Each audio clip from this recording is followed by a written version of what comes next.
I'm going to go ahead and start. Thank you so much. I feel like I'm emceeing, but in a room. Thank you so much for coming here today.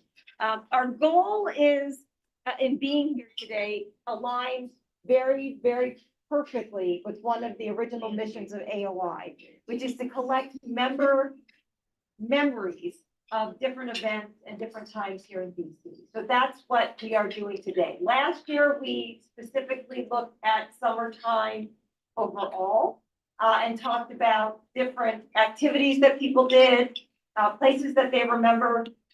This year, we are going to very specifically focus on 1968.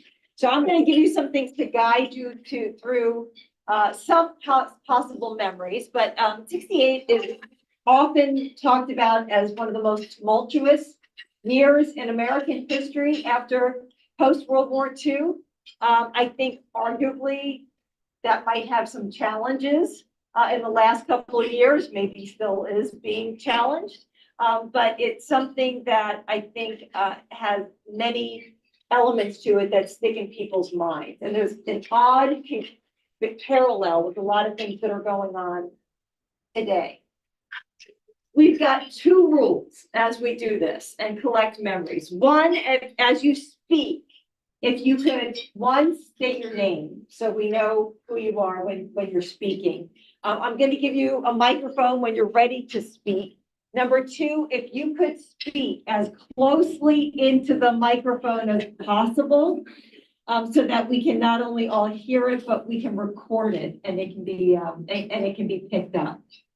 So, and number three, I guess there are three rules, to maybe keep the discussion or your remarks relatively short so that it becomes a conversation and not a series of monologues. We would love to have your monologue when we're collecting our oral histories from everyone, but today we're trying to get a collective memory and to jog each other's memories as we do so. Any questions before we start? I feel like we're doing a game show. And the prize for this will be, I did have a couple of questions on here to start, but everybody was talking so much at the tables that we didn't need some discussion questions. But if you did look at them, what is your favorite restaurant, best concert that you've seen in DC, most memorable exhibit, and best film set in DC? That is pretty much the format of where we're going to go, especially with the first two. There was a lot going on in 1968, so I want to ease us in just a little bit. I'm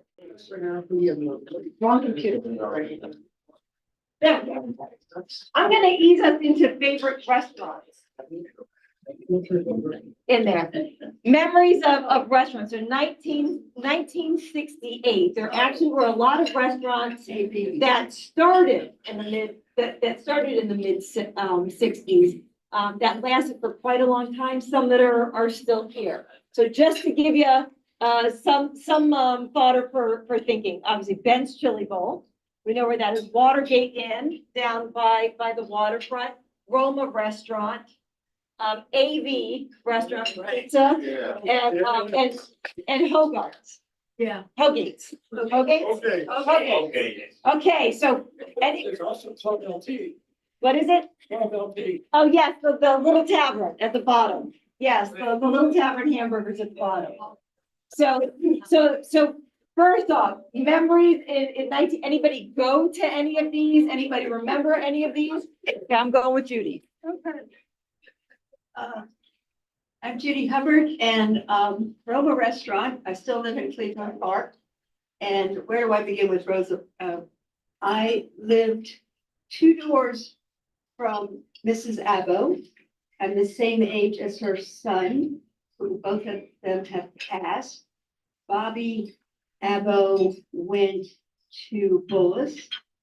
Mrs. Abbo's husband was before my time, but he was crossing Connecticut Avenue in the early 70s, I believe, and was hit by a car and died. Now, everybody thought there was some mafia connection. Fast forward when I was her neighbor, she at 5 o'clock, almost every day, jaywalked to the restaurant. Middle of Connecticut Avenue, went to the restaurant, which, as you recall, had animals and things that her husband had collected. And she had a semi-detached house, 2930 or something, semi-detached. And after she died, two things. One is the sconces out on the exterior of her house were, I think, raccoons or something. There was some odd animal, and lots of people wanted that as kitsch. Also, in the garage was this big wooden thing that I think came from the garden of back of the Roma restaurant. Remember the garden? The grapes. Yeah. Well, this was a time when some of us were trying to make Cleveland Park into a historic district. So this is 87. Excuse me. So stupidly, I am trying to get on the good side of Bobby Abbo, and I had my rehearsal dinner in the garden. It was horrible. Horrible. It did me no good. Was it the food or the atmosphere or what? It was everything. It was everything. It was a long table, and the appetizers came at the same time as the main course. No, that's not what we wanted. Anyway, that's enough of my recollection.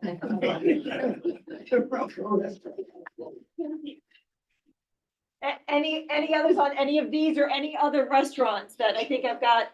Clyde started in 1965. There's O'Donnell's, the Occidental Restaurant, Mr. Smith's, Genshin Palace, Osborne. Thank you. My name is Christine Jones, and I remember as a little girl going to Occidental Restaurant because I think the owner's son went to Georgetown Day School with me.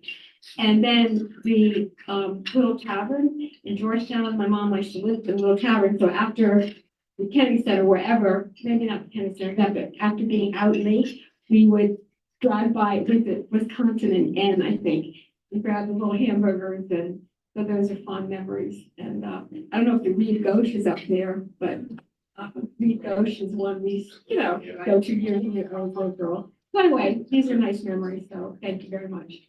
We're on the way at Cafe Burgundy. Oh, no, that's not on there, but the Roma, he was a hunter. So those were stuffed, whatever lions or whatever game he killed, he had them on the walls.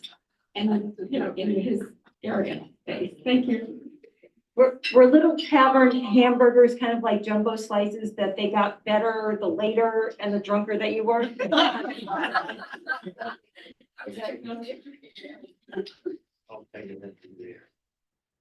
Hi, this is Lisa Nickerson. I would just like to add one little positive ending to Judy's story about the Roma. Our daughter celebrated her 6th birthday party. We took her and her best friend to the Roma, and we sat in the garden courtyard to have our meal. And I don't remember anything about the food. What kids eat. It was either pizza or spaghetti with sauce. I don't know. But they had a violinist who went around serenading all the customers. And it was a beautiful summer. Well, I guess it must have been fall. Her birthday was at the end of November. But I remember it as being a beautiful warm day, and we ate outside there. And it was absolutely a lovely experience for her that I'm sure she'll never forget. And we haven't either. The one more little word about Scholl's Cafeteria, not exactly a restaurant, but those of us who went to GW or lived nearby, as I did, really enjoyed going to Scholl's to get an inexpensive, very good meal once in a while. Yes, Nelson Ryman Snyder here. I didn't move to DC until 1970. But is anybody familiar with O'Donnell's. Seafood. Well, I'd like some reminiscence, maybe somebody talk about that. I have read in several places that it was one of the few restaurants in the forties and fifties that served people of color. Many restaurants did not admit people of color. Until 52. Yes. Till the Supreme Court decision. But O'Donnell's was known for that. I just wondered if anybody has any recollections of O'Donnell's restaurant. Where was the go-to place for seafood in DC in Okay. 1968? Okay, and Phillips. Well, we could name a million of them. There was Holgate's, there was Harrigan's, there was Hall's, all of those, what you see on the waterfront today is not much different restaurant wise as my childhood growing up there. Because you would start at one end and you would have restaurants all the way down. Hall's was the last one off of Main Avenue and Sixth, and they were also noted for their jazz sessions that they did there. They were great. But I have to tell you a story about the old Evan Grill. In my government days,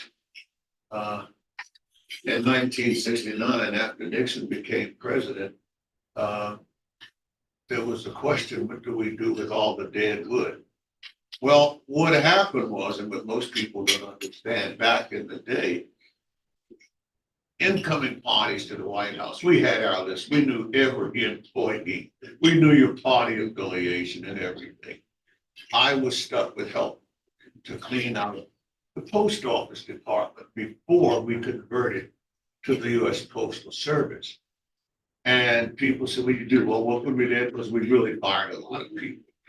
And I was one of the admins. If I ever walked into your office and invited you to lunch the next day in heaven, then you knew that that was your retirement party. Yeah, that was it. And that's what I used it for. That was my automatic retirement place.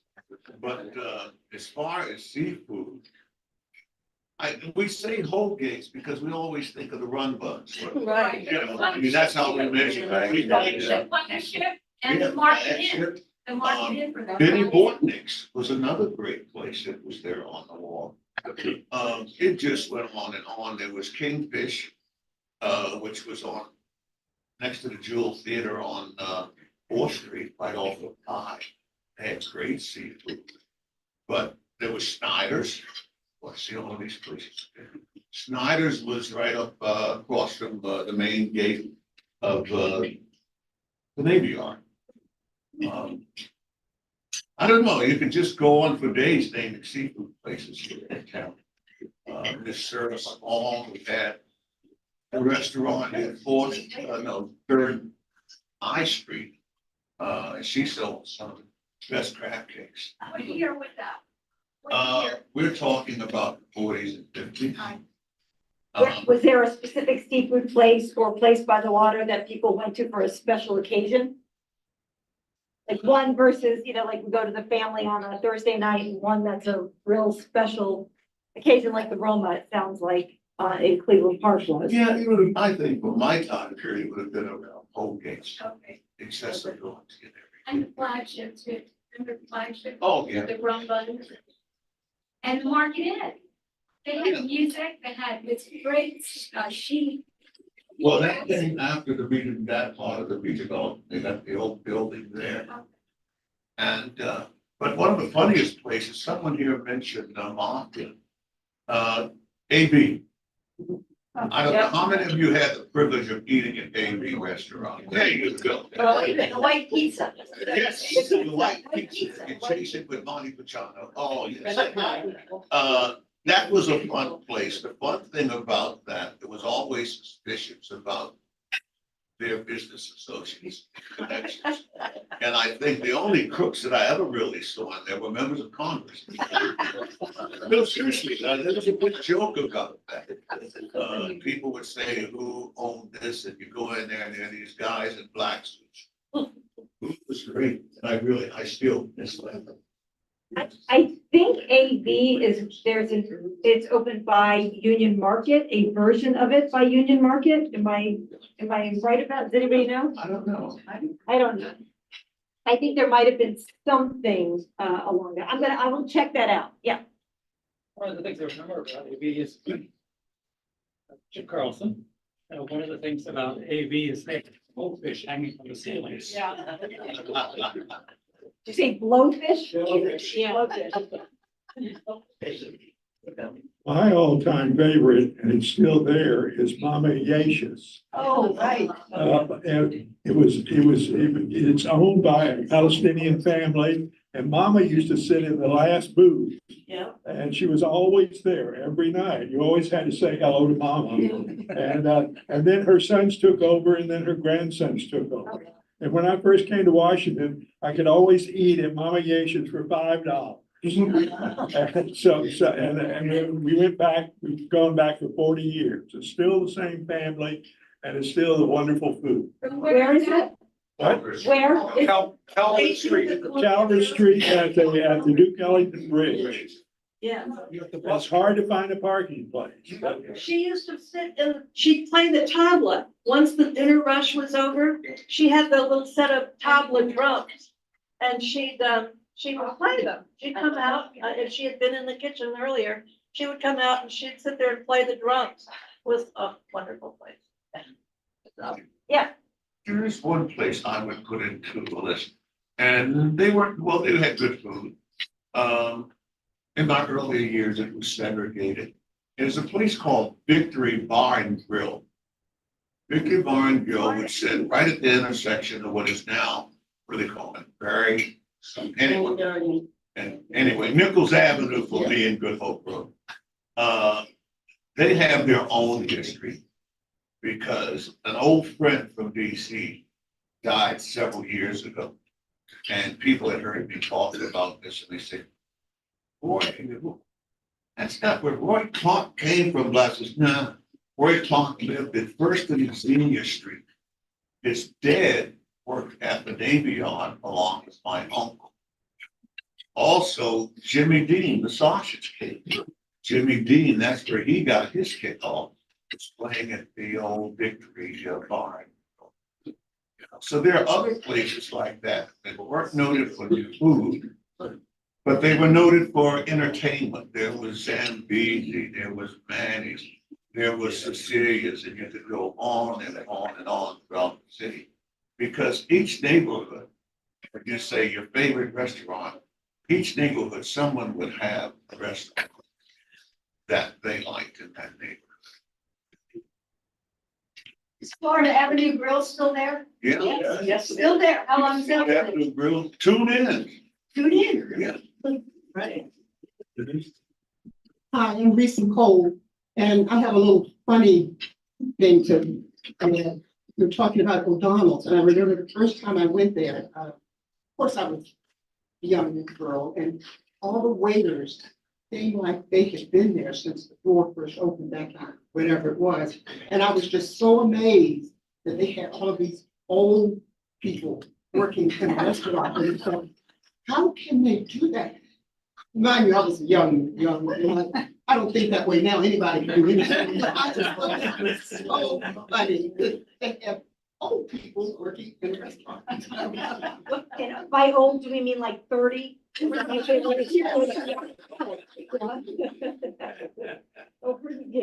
you mentioned music. So all of these things were there. If anybody remembers from 1968, Cellar Door was certainly still there, the Bayou in Georgetown, Showboat in Adams Morgan, Carter Barrett. So before Kennedy Center, which opened in 1971, where was the go-to place for concerts and entertainment music? Was it Carter Barrett, especially in the summer?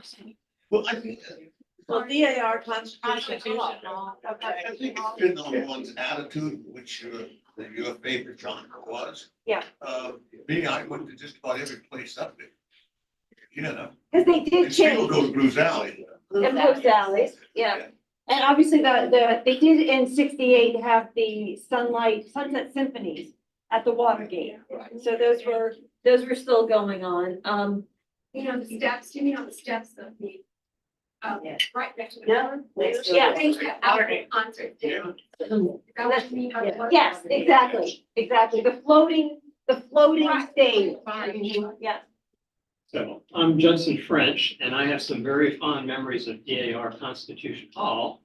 Because when I was that age, I was preteen in that time period, and I played in the Metropolitan Police Boys Club band. We used to rehearse all the time, it was the colonel, freshman colonel that led us was very serious about musicianship and things of that sort. We would do things like on Christmas Day, we didn't get presents. We got up at 5 o'clock in the morning, got on a bus and rode around DC to play on the mayor's lawn and all these other places. And then eventually we got home and we got to go open our presents. But the DAR Constitution Hall part was that there was a patron of that band. Her name was Mrs. Ritsky. There was a Mr. and Mrs. Ritsky, and I think Mr. Ritsky may have passed eventually, but she always had tickets to concerts at DAR Constitution Hall, and she would take people from the Metropolitan Police Boys Club band to her box, and we would sit in there, and I met Van Cliburn. I met so many people. I remember shaking hands with Van Cliburn because she'd always take us backstage, and his fingers went halfway up my arm. That's my recollection of him, and it's like, but we always got to go meet the performing headlining artist and go backstage and things. So it's a very special thing that she did for members of the Boys Club band. Wow.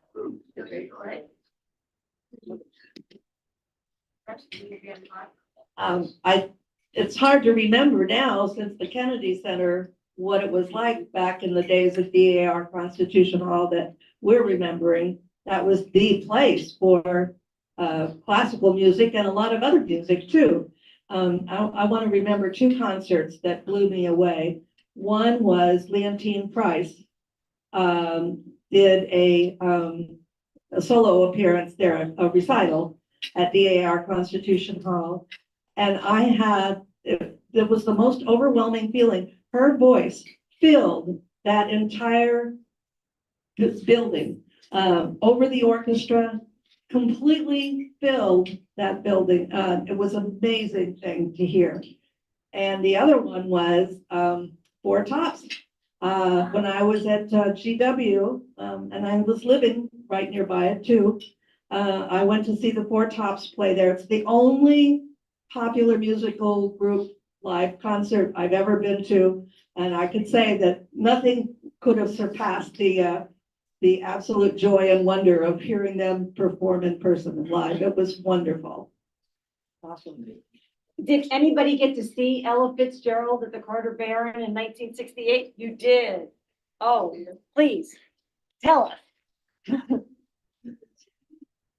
Teresa Saxton. I don't recall whether it was 1968 or what, but I remember that my sister and I and our girlfriends, we loved to go to the Carter Barron for a number of years because I actually have ticket stubs where we could sit in the back for $1.85. And you could see a wonderful show. If you were up in the front row seats, they were maybe $4 and something. But we would see so many people there, Johnny Mathis, Henry Mancini, Ella Fitzgerald. There was just so many people who were there. And we loved to come to those concerts. Was it hot? Because it's a Washington summer, so was it hot and buggy? That would be my first thought. No, This is my first thought. no, not too bad. The sun would go down. The sun would go down. I remember seeing Ian and Sylvia at the Cellar Door in Georgetown. And remember Charlie Bird? Yes. Charlie Bird, I was dating Toby Thompson, who was taking guitar lessons from Charlie Bird. And I remember we went to the Howard Theater once in the late 60s. And then the other restaurant, the other musical venue that just closed on U Street, where you go downstairs, Bohemian Cabaret. Yes, Miles, we saw a lot of jazz players at, that place. Yeah, and music, it didn't matter if you were black or white, if you were going to hear the music. And I was very young at the time and underage, but, I guess I had a drink or two, I don't know. But I remember, the places were so dark. They were so dark and you got served. I think I'm not sure about it. I was gonna mention about Sweet Honey in the Rock. Oh, yes. Where did you see that? I can't remember. At Carter Barron? Carter Barron? With Gene again, I have a cute story about the Howard Theater. So, some very young girls wanted to go see Smokey Robinson, The Miracles. So my mom had my male cousin from Baltimore come to take us. So we went to the first show, and then we're supposed to stay at the first show. And we said, no, please, we want to stay. And he let us stay. So when we got home, my mother sent him right back to Baltimore because you were only supposed to stay one show. But as you said, all colors, people were there. And the cellar door, I lived in the farm there. I remember seeing like Richard Pryor and a lot of, people that we know now. In fact, I might mention his name is Ron Newmeyer, and his dad owned the Armland's Pizza store. But anyway, he's now in producing, and he produces tribute shows, and he's done 2 recently in memory of the cellar door. So you might want to check the Hamilton Live if anyone's interested in those eras of performers, and because he just had one a couple of months ago, and then anyway, I've been to one of them a few months ago. Back Steve Washington, by the way. Okay, thank you for letting me share the memory. One of the things that they had in 1968 was a production of Romeo and Juliet at the Sylvan Theater. That was part of the 8th annual Shakespeare Theater Company Festival. And if you are not aware, there is currently a production of Romeo and Juliet that is being performed by the Shakespeare Theater, I think it's the Shakespeare Theater Company, now through the end of July. That is going on. So the same ideas that are going through. This was a notable production because we're just talking about race relations in DC, because it did have a black Juliet and a white Romeo, and that was considered to be, if not radical, but a note. In 1968, yes, 1968. And of course, I have it here that 1968 was the first summer in the park. Did anybody see the summer in the park in Meridian? No, you did. Did you see this one? They had that, there were 2 versions of Summer Park. One was entertainment wise, and the other, we would do a brilliant art show every June that went on for several weeks on the eclipse. So that was one other aspect of it, because we had the DC Showmobile is what we called it then, which was the part of the Department of Parks and Recreation.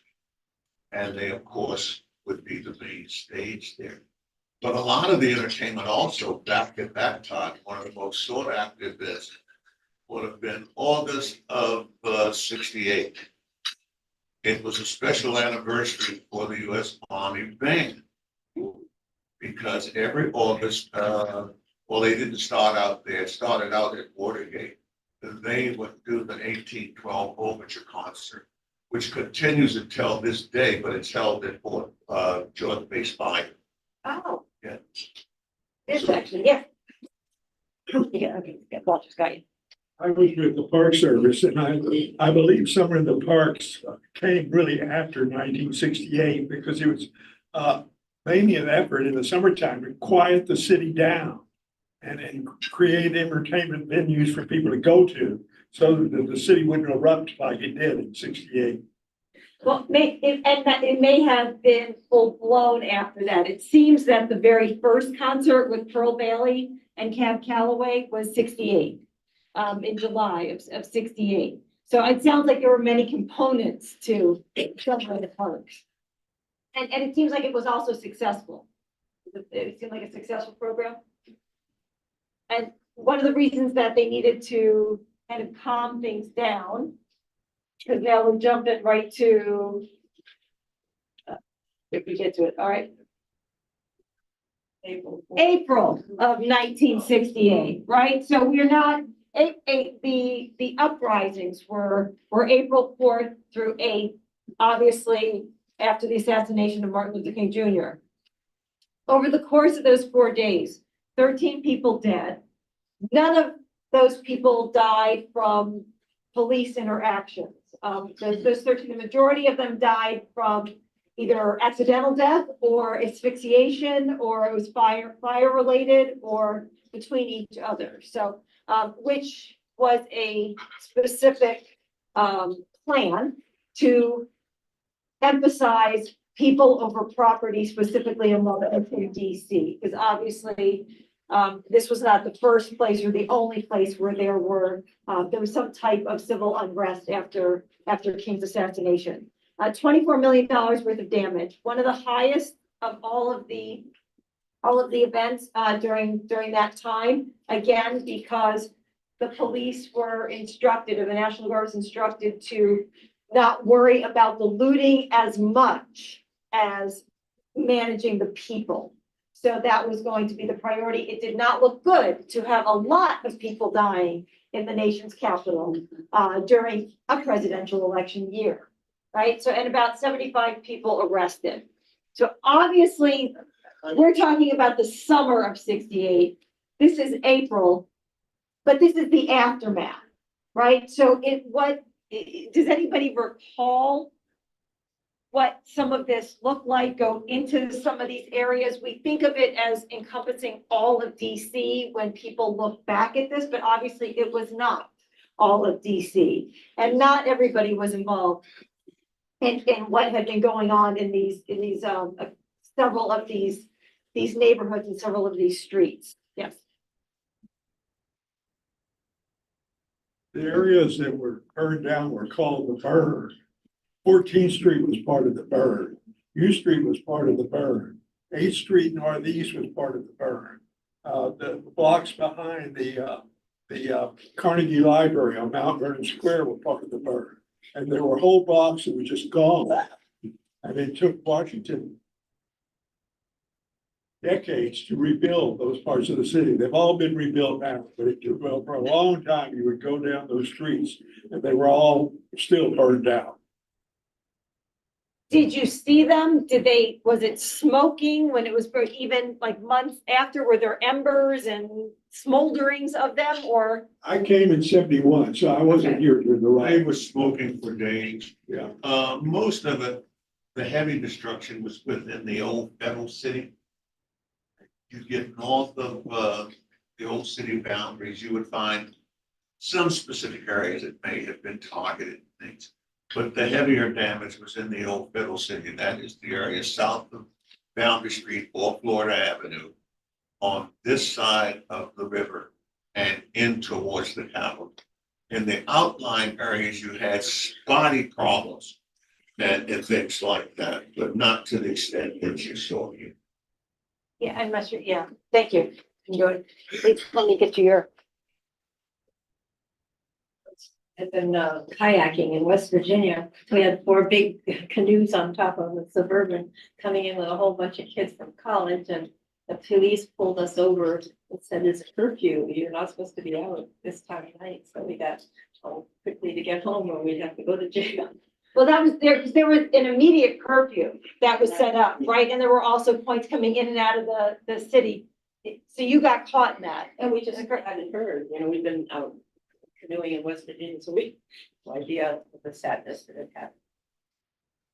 Did anybody else deal with curfews that impact? Lisa, go ahead, I'm sorry. Not curfews, but on April 4th, the morning of April 4th, I was taking my master's comprehensive exams at George Washington University. After 2 hours, the first 2 hours of a 3-hour test, the proctor came in and said, "There's rioting in the city. We're having to suspend this test, and you should all leave." And so I went to stay with some friends of my family in Upper Northwest. They lived on Oliver Street and they were members of St. Stephen and the Incarnation Episcopal Church. And this was Palm Sunday weekend, you may remember. They had a Palm Sunday procession with bouquets of daisies. They gave everyone bouquet of daisies. And we proceeded down 14th Street past the rows of National Guardsmen with their rifles standing at attention. This was Sunday, Palm Sunday morning, that Sunday. And we were supposed to give our daisies out to the National Guardsmen. I found that to be fairly amazing. Unforgettable experience. And so that was my experience of the riots.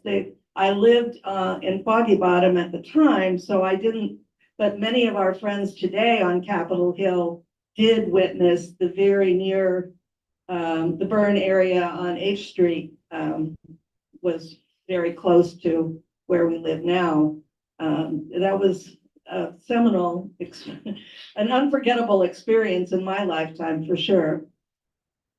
Was there, go ahead, Judy.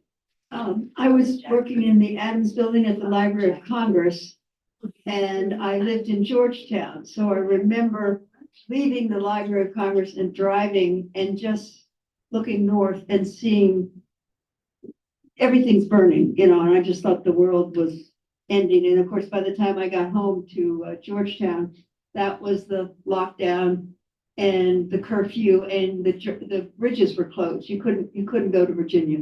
You were locked in. Was there, go ahead, Jim. Or a personal story, during the riots, my father worked at FW Woolworths in DC at 14th Street and Park Road. Talk a little about it. He didn't go into work, they told him to stay home, and the store was just totally burned out. So I was the only one in my family that was working at the time. I was working at Woolworths at Montgomery Mall, and no riots there, but eventually was reassigned to the Woolworths there at Montgomery Mall, so I was working with my father.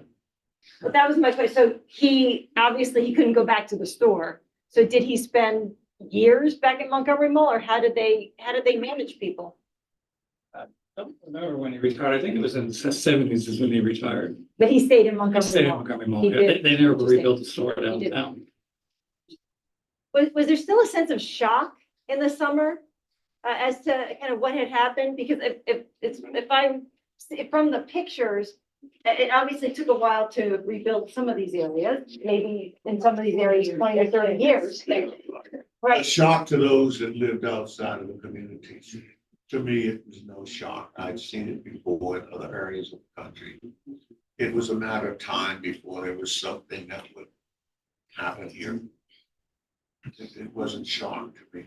Well, there wasn't, obviously, the assassination was the spark, the spark. but there were many underlying Reasons, other conditions, things around and there the were country. many other Yeah, reasons for it's people extreme. to uprise. And throughout the summer, there was still more unrest in Chicago and Miami and Gary, Indiana, and Little Rock. Bill stuck around until all of that year. I mean, it was just so. Boarding up stores. It was, Decade. you know, I think about it, I think about Mr. Henry's, which had opened at that time. The conversations we used to have there, because we were all young people and stuff. And some of the people didn't quite understand it.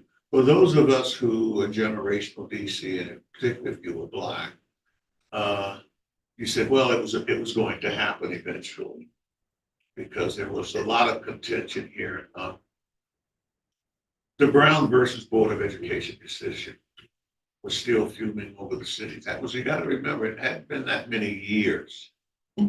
Okay, the city had been abandoned and everything had been set up in so many different ways. The place that I mentioned, and the Victory Bar and Grill, 1968, they still had a white only sign on their door. Oh, yeah. There was a lot of that went on here in DC. You would do, You'd pick up a newspaper and you'd read about an incident, and they were very quick to tell you in a newspaper article.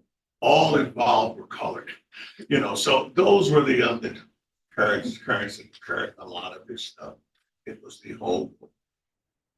So did it seem like then, because of this happened, that it was now the volcano had erupted and it was going to be rebuilt in the city, and it was a new day? Because I know that there were a lot of communities that came together, community groups to kind of rebuild. Was it like, okay, we had it and now let's rebuild? Or was it like, well, hand wringing, what do we do now? Rebuilding came a lot later. It was sort of getting the collective thoughts together, like, there were people here who were like, I don't believe this happened. Well, where the hell have you been living for the last number of years? Why would this happen? It happened because my buddy Judd mentioned something. Because I grew up at a time here. He played in the Metropolitan Police Boys Club band. I played in the Metropolitan Police Boys Club drum and bugle corps. And I don't think you have to look very far to figure that out. There was still this quiet undertow here that had existed for a long, long time. And it still exists today because a lot of the generational blacks here, they still see that happening. They look at every development. I learned my lesson on the war as being something that is directed racial. So there's still these undertones here. Okay, I have something else to add to that.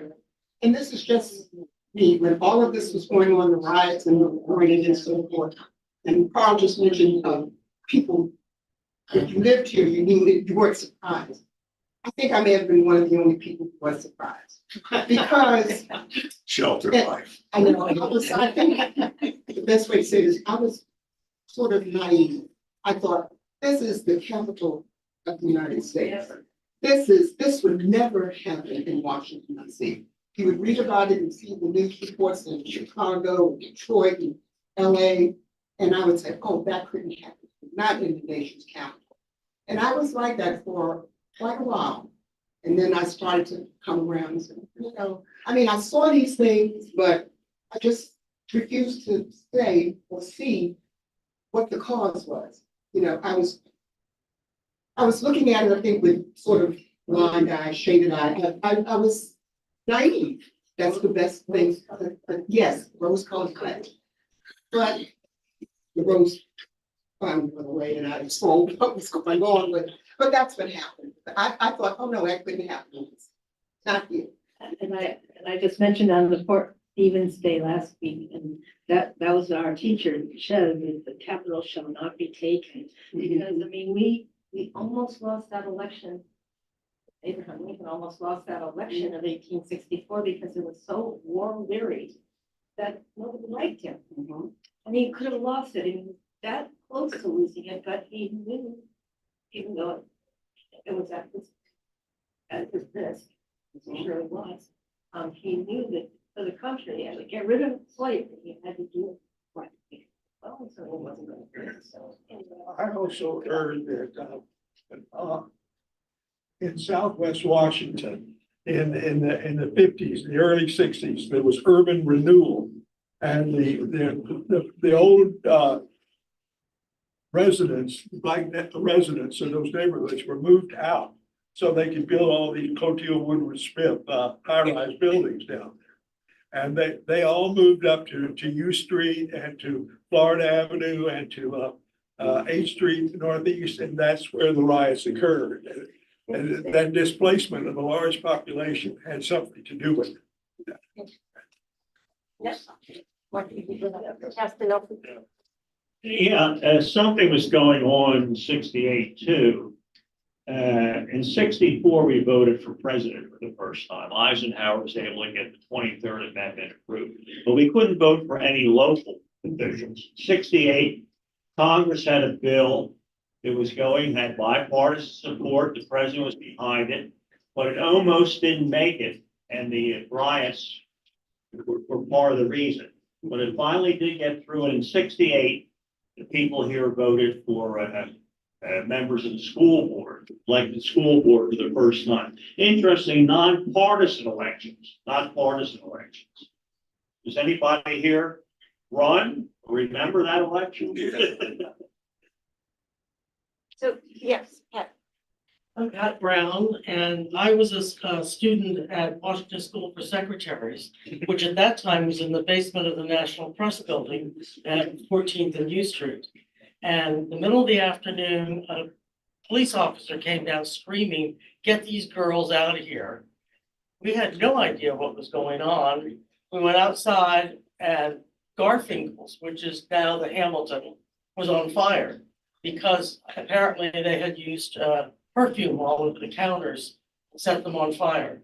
And we were able to get down to, I think it was 10th and Pennsylvania. Is that where a big bus terminal was? And we were able to get a bus to Alexandria. So I don't know when they stopped running to Alexandria, but people were really mobbing those buses to get on. Wow. Pat, you know, you remind me of something, and one part that most people don't talk about.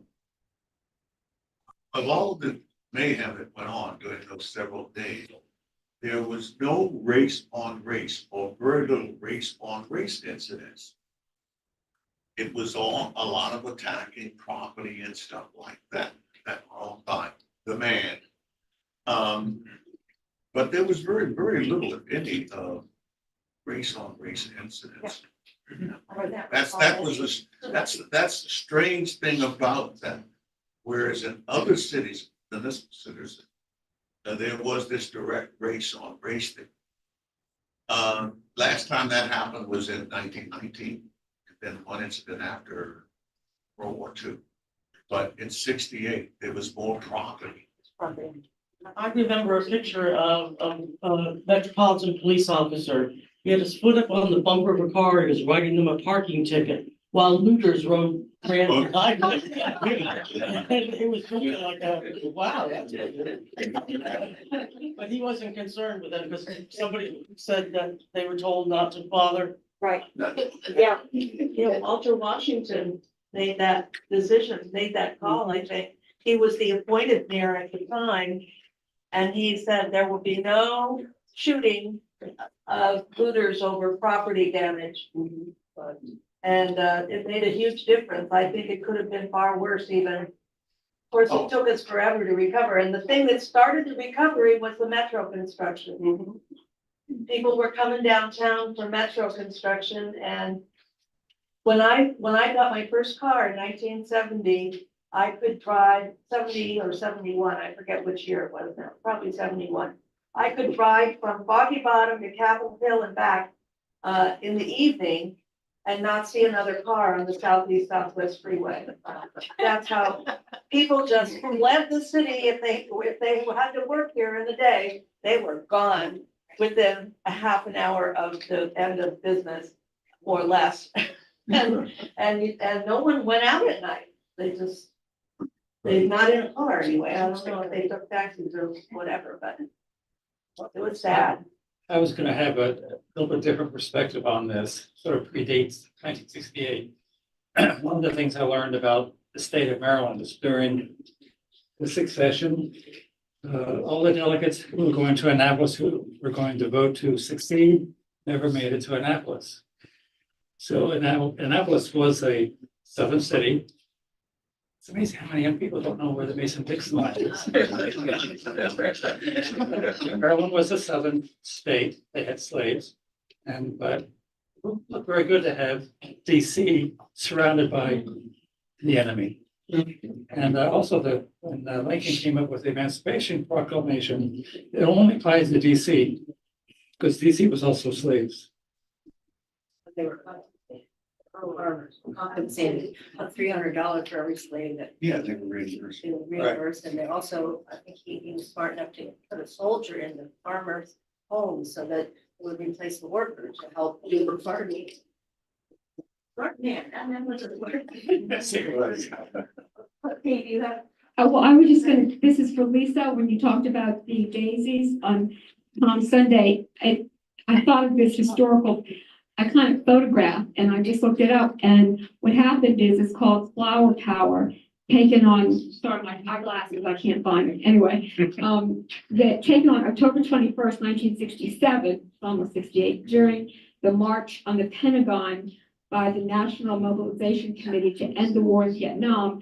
The photo was taken, was from protester George Harris, placed a carnation into the barrel of an M16 rifle held by a soldier of the 503rd Military Police Battalion. So when you mentioned what you were doing, in fact, someone had that same thought, and it was right before, unfortunately, the 68 event. So anyway, I just wanted to share that. So thank you very much. I think I've seen some photographs from Ukraine like that. Here's one thing about the 1968. Washington is and still remains to be a really complex city.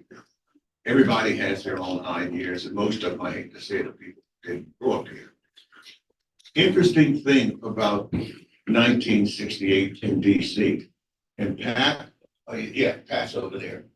If I were to ask you to name the first and second top of the charts country stations in the entire United States, you would never pick DC. Never pick DC. But with all of that going on, it was a complex thing. Yes, Howard was segregated, but you got a good show, sure. Everybody showed up to have fun. I saw Buddy Holly perform there. So, it still remains that way. When we talk in terms about what it is, we talk in terms about the traditional music. Well, if you're generational DC, go-go is not your traditional music. I've been going to opera since I was 4 years of age. The Negro Opera Ensemble was big here. So was the Negro Ensemble Acting Company out of New York, which performed here. Where did the opera company perform? Their greatest production, Aida, was done at the National Guard Armory in 1948 because they would not permit them to use the AR. Okay. And that's how that went. And I see a lot of the intellectual, social, cultural, and economic things here still being as complex as you can imagine. It was back then. The funny thing is, so interesting. Pardon? That's what makes it so interesting. That's what makes it so interesting, Yes. because at my age of 82, and I wish my late brother-in-law were here, we often had a fight about this with other people. Outside of DC, if you were Black, people had a certain image of you. And I mean, sometimes it was not good. Internally here, people say, well, gee, Carl, you're lucky. Well, I'm not lucky. All of the things that I do today and all of the things that really get me excited, like the fencing segment of the Olympics that's coming up. I learned fencing at a segregated playground. A lady named Lola LeBron was known as Randall. It was the colored recreation center in Southwest. Okay. My appreciation for opera came from all of the many African-American churches which used to put on great concerts with first-rate musicians and things. My love for acting and theater and the arts came from that so-called poor Southwest community and all of the artists that grew up around me. So it was not, it's not what you hear experts, whatever that term means, talking about. It was as complex as any other community. Interesting enough, I've met others from other parts of the country, and they say, guess what? It wasn't much different where I could be. That's it. It's just the complexity of the human nature. And that's something we talk, it's easier to talk and divide it by race rather than to talk about humanity as a whole. You look around and you say, oh, I'm talking about myself. Well, there are several, and I'm gonna, I have a slide here for kind of additional reading, but there are several books now that are trying to break the myth that there was one universal Black DC community response to the assassination and to what was going on in 68. And trying to, as you're saying, that you just can't place that universal idea or behavior on an entire group. I'll have to steal an Eddie Murphy thing. I grew up in a predominantly Black family. Okay? I am one of 13. My mother's mother was a quander, graduated from college in 1893. She was one of the most conservative people I have ever known in my life. One of 13. I'm the only one out of my sibling group that was permitted to attend an integrated school. My name went into the hat. I went to Jefferson. The rest of the family remained at Randall. And you talk about attitudes and complexity of human kind. My mother's rationale was quite simple. White people would never be our cultural or intellectual or social people. We had a library at home. We had people in our house played instruments, but more importantly, could read the music that they were playing. We went to whatever place it was available and all of that. And I am not unique. When we spoke and you had the young lady talking about alleys, she didn't get to the part, but one of the young men mentioned in her book, a guy named Lawrence Boone, school named after Lawrence, over in Anacostia. Lawrence came out of Dixon Court. Okay, one of the finest families I've ever met. Brilliant, intellectual. They lived in a town. On the other hand, I went to Jefferson with white kids. We were still reading on a 4th grade level, but I got to the 7th. Yeah, so How does it's the family feel about RFK? RFK. Because he was supposed to be very much a man, quote, of the people and crossing. Online DC Republican. That's a crazy question to ask. Was anybody here to identify, you were here when he, well, to know that he was came through? assassinated by Sirhan. I just was remembering the other day that Sirhan was a Palestinian. I've forgotten that Robert Yeah. Kennedy was very for this. Against Well, this was in 1968, it kind of alive and well this year. As we're talking about RFK Jr., presidential election, Sirhan, there was was it last year, I guess they were talking about trying to parole or release him.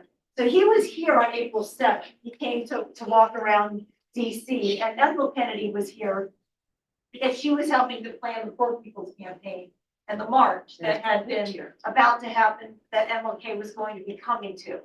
And then June 5th, he was assassinated. Was there, again, assassinated running somebody, potential presidential assassination and a presidential assassination? We're kind of living in some matrix, I think, this particular year. Does anybody recall the feeling of finding out about the assassination? The silver train, the Silver Street, the train that carried his body back from Los Angeles. Back from Los Angeles? To DC, and people, the bridge over troubled waters, I believe me down, that was starting in Garfunkel scene about people becoming terrible. Was it a shock after a shock of two assassinations? I didn't live in DC in 68. We moved to DC. My dad got a job here in 66 and we moved to Fairfax County. And I was in my senior year in 68, in the spring of 68. So it was kind of numbing. And I think he was shot like on June 4th, and it was like midnight. Anyway, we were rehearsing our graduation ceremony the next morning, and he just died. And I decided recently, even though I was too young to vote, that that's who I was gonna support for president. So it's just like, it was, one shock after another. But, they lived in McLean, on Hickory Hill, on Cambridge Road. My mother still, she's a member or used to come to these, AOI meetings, and, she's still alive. I was there at her house a couple weeks ago, and she unearthed this program from this pet show, the fundraiser pet show they had at Hickory Hill. Yeah, or what called was the ringmaster or whatever. And I'm pretty sure it was Bobby Kennedy Jr. walking around with a parrot on his shoulder. And his father would be sitting over in his grave. Great, yes, eating is great. Was there a feeling of uncertainty of not knowing what was coming next when you have these kinds of events?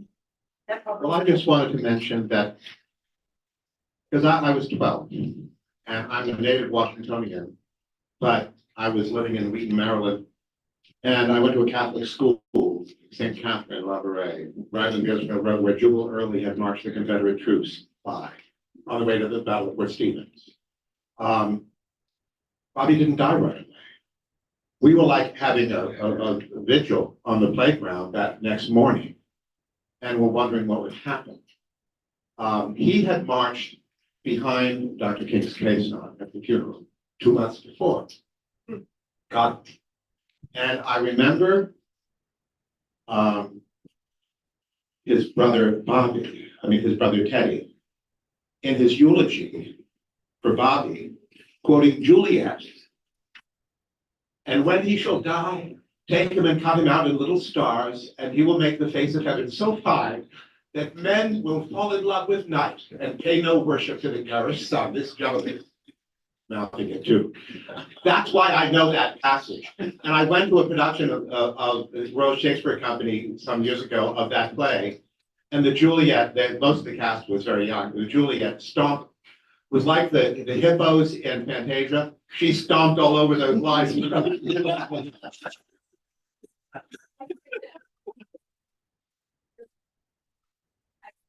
quoted that. You did the same. Yes. Stars. And how appropriate is we're just talking about Romeo and Juliet, everything, the interconnectedness of it. I also remember, and I think it was in 68, Ralph Abernathy's mule train that arrived in Washington on a very hot afternoon, rush hour traffic. And that was like a terrible rush hour. But that was the same time Resurrection City was erected. Yeah.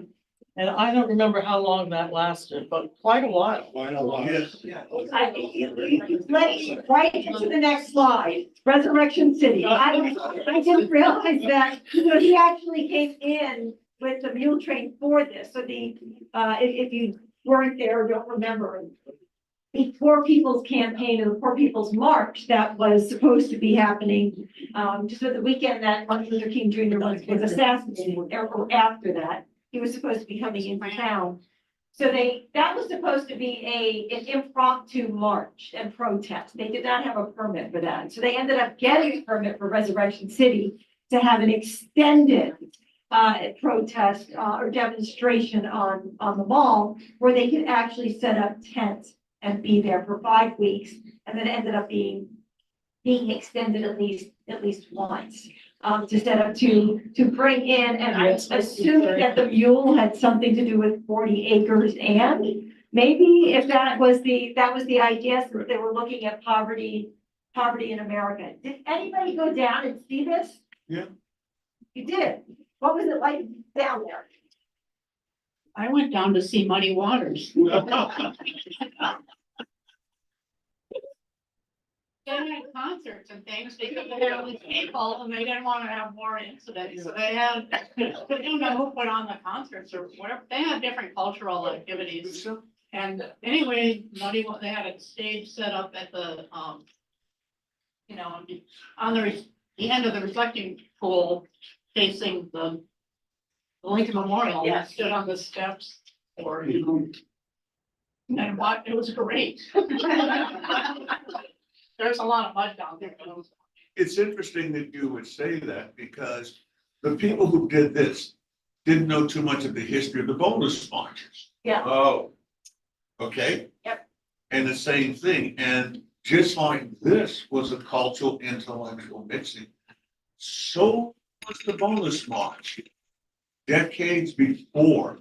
And as a matter of fact, the most frightening thing about the bonus marches was simply the fact that there were not all of these veterans coming here demanding something that they should have received years ago. But when they came here, and they very rarely show you photographs of it, the bonus march was a totally integrated thing. Totally integrated, which upset a lot of people nationally. But musically, Pat, one of the things that historians credit would be bluegrass. They were required to do their own entertainment. I'll fast forward to this. And they created a lot of stuff back in the days. They had a lot of pickers there. And that's part of how bluegrass had a whole. And that may be because Ralph Rensselaer was down at the Smithsonian. He organized a lot of the concerts. Who is the Smithsonian? Ralph Rensselaer? Ralph Rensselaer. Yes. So if I recall, they had music, they had set up actually a school for kids, to be down on the National Mall. They set up, one of the issues that you're talking about, bonus money, was actually the sewage situation, right? So not only did it rain and get muddy, as you're saying, that it was muddy, but they really never quite got the whole sewage problem taken care of while they were down there. Did anybody go to the Solidarity Day speech? Did anybody hear that? Coretta Scott King came to speak at that one, and Ralph Abernathy. Did you? No, my comment before I forget was the train that went from New York to Washington. At the time, we lived near the Bristol train station. That was a main line station on the route to Pennsylvania Railroad route from New York to Washington. And it stopped. There was a huge crowd at the station. They knew the train was coming. I don't know if there was advance knowledge. I thought I was just going to go and wave to the train when it went by, but it slowed down and stopped, and Ted Kennedy was out on the back, and he just waved to the crowd, and the crowd was totally silent. And then I remember he Baptist, had a protection Baptist, so he was obviously crying, very emotional to see this crowd there. And I don't know if this was a scene at other stations along the line or what, but it was a very moving experience to see it. And there was a huge crowd, as I say, on both sides of the track, on both sides of the station. And people were even getting down in the tracks itself to get close to the train, because there was a platform in the back that would come out. And it was a very moving experience. Thank you. Does it seem like there was a before and after probably the uprisings, which is what the term people are using these days is the uprising of April 1968, and then Resurrection City and Solidarity. Was there a before and after in DC in terms of it making a change, either politically, culturally, in the way people were thinking about it? Because you came in 71, right? I worked up at Washington Cathedral, and I lived across the street of Wisconsin Avenue, one of those apartment houses, the Chandler. And I remember all the ladies who lived in the Chancery, they had double locks on their doors. They would not go out at night, and all they talked about for years afterward were those riots and how terrible they were. So there was quite an afterglow from 68. It went on for years afterwards, for the people who had been involved. And I know the dean of the cathedral, very Reverend Francis Sayre, told me that during the riots, he and the other clergymen were invited to go down into the burning areas. And he went down there to U Street and to Florida Avenue and to talk to the people who were burning down the city and try to get them to calm down. So the clergy were all out doing that. Just something quick. One of the, besides the metro construction, one of the major things that I remember that improved the mood of the city after the riots, well after the riots, but I think it was in 1970, Hair, the traveling company of the musical Hair, came to the National Theater. And that was a thing that did bring people into downtown to see that production because It was a naked scene. that was part of it for darn sure. But it had a great effect on kind of people being able to imagine that things would indeed be normal again and people would be able to come out for things like Hair. Made a big difference. Was there a feeling like there has been, with the pandemic of wondering if people were gonna come back to DC or come back to downtown businesses again? As I said, I was in my last semester of my senior year in high school, and the prom was gonna be at the, the big hotel on 14th and Willard, the Willard. I think I'm. Don't worry. Anyway, so, that would have been, I suppose, anyway, I think the Willard closed. Yes. And it didn't reopen for decades. Yeah. I wasn't even going to the proms. But then they added in some, hotel in Springfield or something like that. And I think that's where it stayed. And Yeah, big difference. So was it because, not only because of what had been happening, but kind of big now? So Well, they weren't the gonna fear send of kids- coming back in? they weren't gonna send kids downtown right after the riots. So, and anyway, the hotel was closed. But the interesting thing is that these people still found a way of associating and hanging out with one another. Civil disturbances have been with us since we first walked out of the caves. And they seem to go through this period of concern, page 1 today, 2 tomorrow, 3 the next day.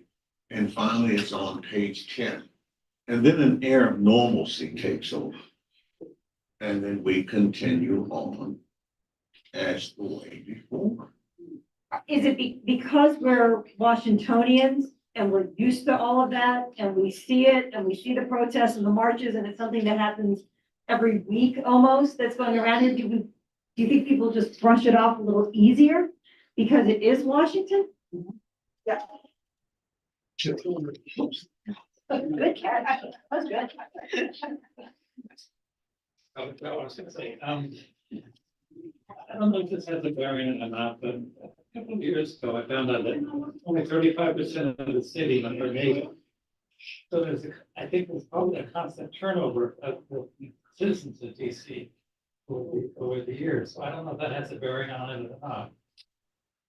Do you think that the 68 was the original point of DC as a dangerous city, DC as a place that politicians from other areas need to come in and make better, make more beautiful, take over the federal government, take over the. Give all their friends jobs on the committees. So that's what makes it. You know, look, that stuff has been around since day one. I think so. Well, let's take the argument over home rule. Well, a guy by the name of John Berry fought that fight. But then you'll never guess when it was fought. I'm talking 1791. You know, and one of John's people, John Berry owned the property which eventually became St. Elizabeth's Hospital in the Berry's farm in later years. But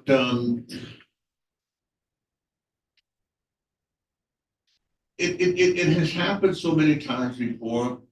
Societies have become, it's just, take the Middle East, thousands and thousands of years of war. And guess what? We soon will forget about what's going on over there today.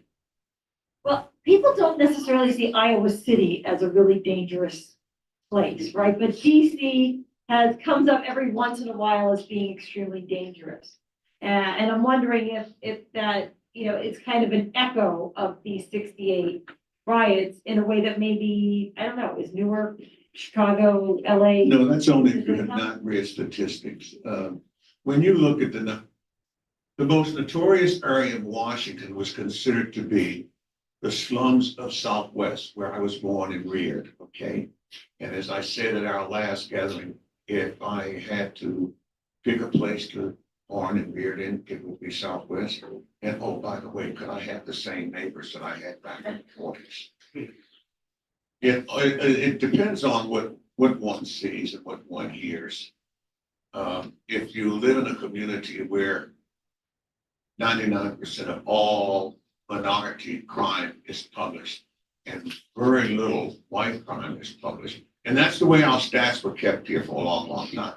Then you get these impressions that Washington is this dangerous place, but only in specific neighborhoods. You can't go here, you can't go there, and so forth and so on. But that's the part of the evolution of urban. Calorama doesn't have that reputation. Yeah. Quite as much. I'm looking, and keep that thought when we talk another time about, the crack epidemic in DC. But we'll talk about that again. You have to remember that this was the Great Society generation, the young people starting work like I was. I went to work at the Library of Congress in early June of 1968. And I'm from Oregon. I grew up in Oregon. I went to school in Philadelphia, and then I came to graduate school here in DC. And what I saw was young people from all over the country coming to Washington. Congress was starting to beef up all their staffing in all the government agencies. And the idea that we had, the motivation came from from Johnson era legislation, the civil rights legislation, the housing legislation, the education department programs. People were coming here because they thought we could make a difference. And so the riots were a huge setback, but ultimately they didn't, it was a setback for the city and in neighborhoods, but the city as a whole benefited enormously from the Great Society legislation and all the young people who believed when we came here that we could make a difference and wanted to try. And I think that's what the great appeal for Washington was for my generation. And I think a lot of that lingers today, although people in the rest of the country don't seem to understand it or believe it. They look at us as the enemy rather than it's very disheartening to be looked at as the enemy when we thought we were going to be the ones who did good for the country here. So that's my perspective on what our generation witnessed. We just had the Peace Corps to my former husband was there in 66 to 69 in Ethiopia. And then the Ethiopian population has so expanded in Washington that that's one of my favorite restaurants. The kids would start to salivate a little bit, I could smell the injera and what. So there was still a hopefulness for, and we're global. Well, speaking of the Great Society, I'd like to tip my hat to Lady Bird Johnson and her beautification committee efforts. One summer afternoon, stuck in traffic, seems like I'm stuck in traffic. I was steaming mad and I wasn't going anywhere, so it turned out I looked and I was next to one of her gardens. And sat there for a few minutes until traffic got moving and it calmed me down. So I wrote her a letter, Lady Bird Johnson, LBJ Ranch, Texas. And I got a letter back from her, thanking me, saying that, how nice it was to hear from me and what an effort had been, but I should really write my thank you note to the National Park Service because they were the ones that did all the work. I still have that letter. I thought it was really beautiful. Yeah. Like, or even more, because you're sharing the credit. I have an early memory. My mother was very much into conservation. She was head of a volunteer guide service at the National Arboretum for 25 years and very much into beautification and anti-pollution, things of that sort. But I remember her taking me down to plant plants with Walter Washington and Lady Bird Johnson along the parkway as a child. We're out, digging holes and planting plants. Very early memory. Which parkway? GW, I believe. GW Parkway? Very nice. Well, at the end of this summer, in August, is the Democratic National Convention in Chicago. Again, and that also kind of devolved into a bit of civil unrest and conflict between authorities and protesters. Was this even on the radar after so much had been going on in DC? Yeah, they remember hearing about it, or was that just something that was like over there? We got enough to deal with, we're not thinking about it. Attitudes of the city. Hey, those are a group of rich white kids who have nothing else to do with their lives. Chicago. In Chicago. Same thing. Funny, that attitude carried over until Richard Nixon became president, and then he contributed to the great young influence here and influx of young people. The creation of EPA, because they were all out to save the planet. And then we got another huge influx of young, and I'd say pretty brilliant young people who came here to work.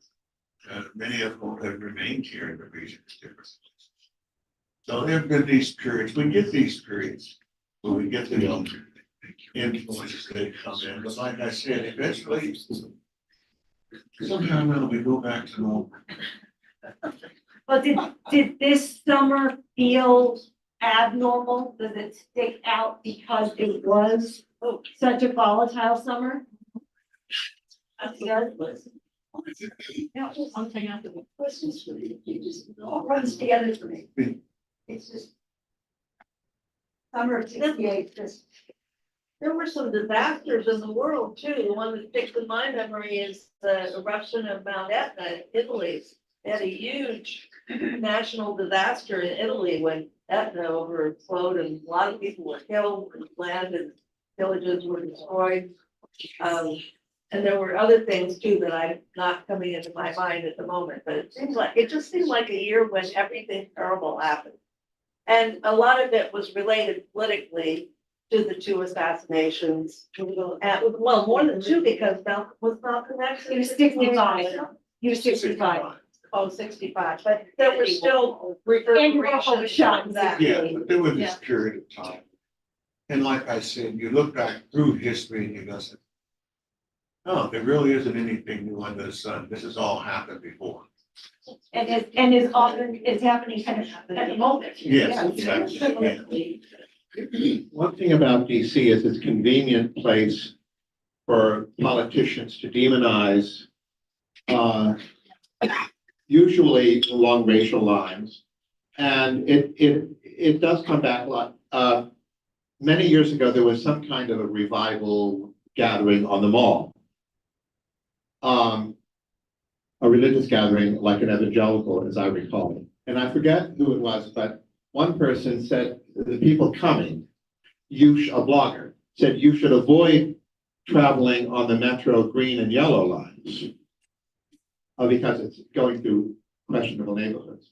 Well, that was very thinly disguised racist remark, but a friend of mine here in DC, and it's a well-known person, I forget who it was, said, well, that's fine with me. That means I won't have to wait in long lines at Ben's Chili Bowl. But it's very cynical for people to demonize Washington, not because it's like Trump talking about hellholes, etc.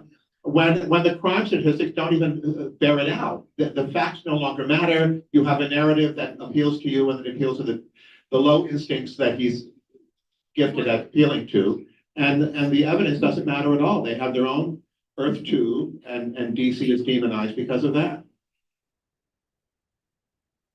And that's, I was talking about the idea of DC versus the reality of DC, right? So I would just like to make a comment, just because I happen to see these daisies jumping out at me, and considering the time that we're living in, I've been saying it's in the Bible, a house divided can't stand. Abraham Lincoln said, house divided can't stand. And I think all of these things happening now, and we're talking about 1958, what happened there. To me, this is just, a symbol of how we all need to try to have some kindness and compassion and put the daisy in the rifle. So, Perfect flower choice for today.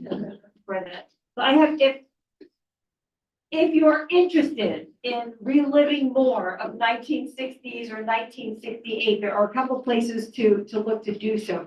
If you have not seen it, the 1968 project, which is online, it's Dr. Mara McCurder. Maria. Sorry, I'm not mispronounce her name. She has this online at the 1968 project. Also on Instagram and on Threads and on other bits of social media. And there's something for every single day of the year of 1968. Wow. It's a terrific project. A couple of books that have recently come out. When the Smoke Cleared is the newest book on the uprisings.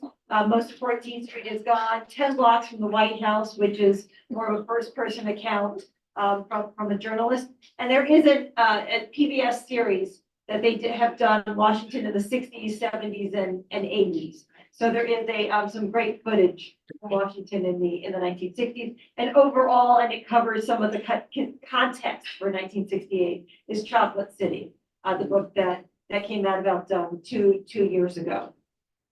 Excuse me? It's required reading in DC. It is. For DC schools? Yeah. So Chocolate City? Yeah, it has become kind of the go-to book. Yeah, on a lot of things.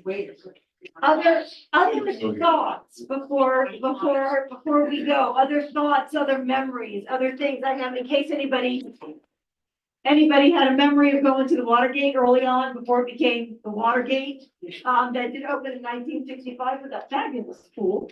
I don't know if anybody went there or went swimming, and a very, very pink salon. That was in there, but other thoughts?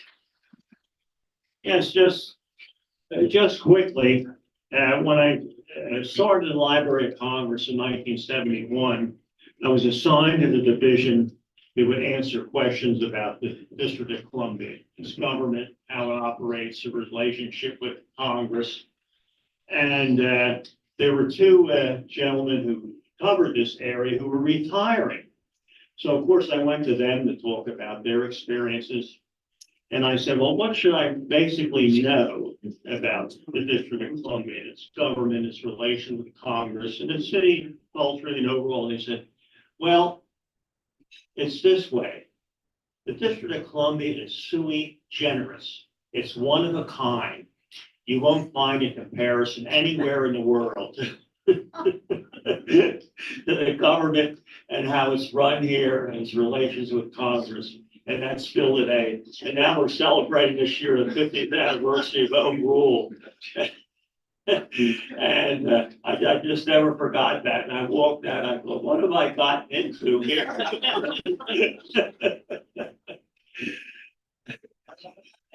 Any other thoughts, any other thing, anybody have a chance to share? Should I make a pitch for the 51st? Please.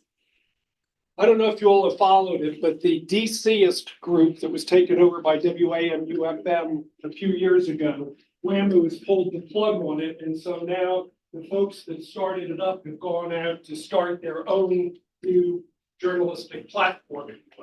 I was inspired last month when Nelson mentioned the Washington Informer, right? And Denise Rollart Barnes and her mother, Vera Abbott's an AOI member. I used to serve with Vera, with Denise on the Historical Society board. Well, I was so inspired, and since we have such a dearth of local news available to us now, and the Post is less and less and less every week, then I went on financially supported the Washington Informer.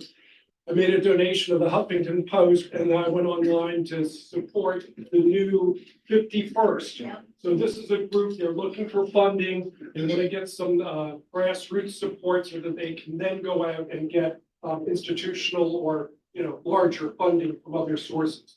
So the only thing I could really tell you is because if I hit go to their link, it's like wants me to donate again. So just look for the 51st, if you Google it, and see if it appeals to you or something. Because I think without the journal papers, without the current papers, there's no real local news, particularly inside the Beltway, not just DMV, but I mean, within our 83 square miles or so. So if you all might consider that, thanks.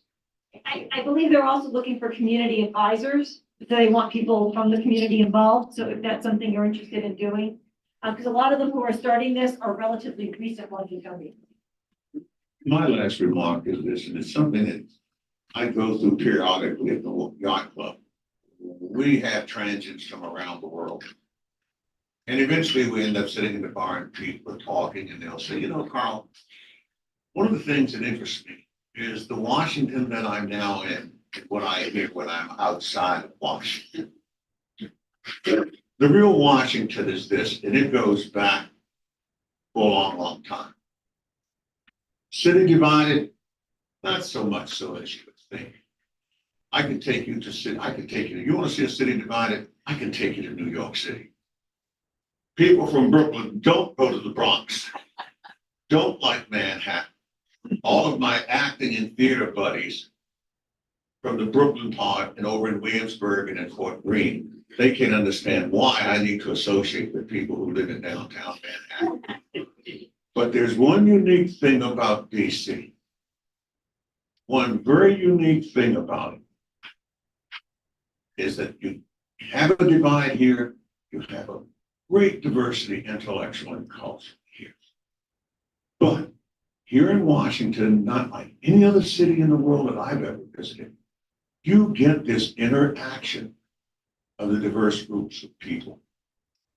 You really, really do. And that's the beauty of DC. That's the real beauty of DC.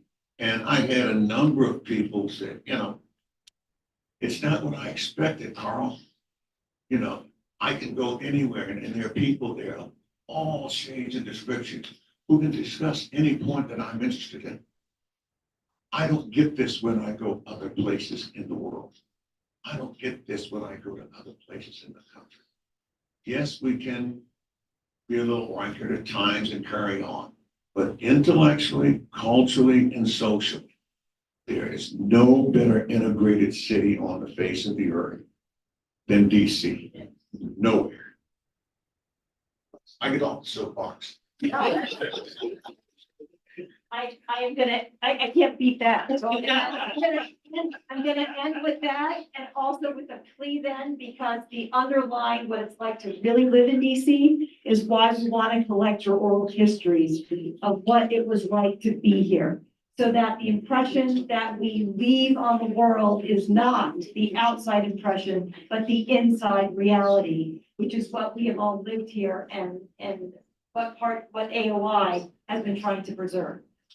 So we will be contacting you about oral histories. So please say yes when we do. Have a wonderful rest of your summer. Thank you for coming here today, and we will hopefully see you again in September.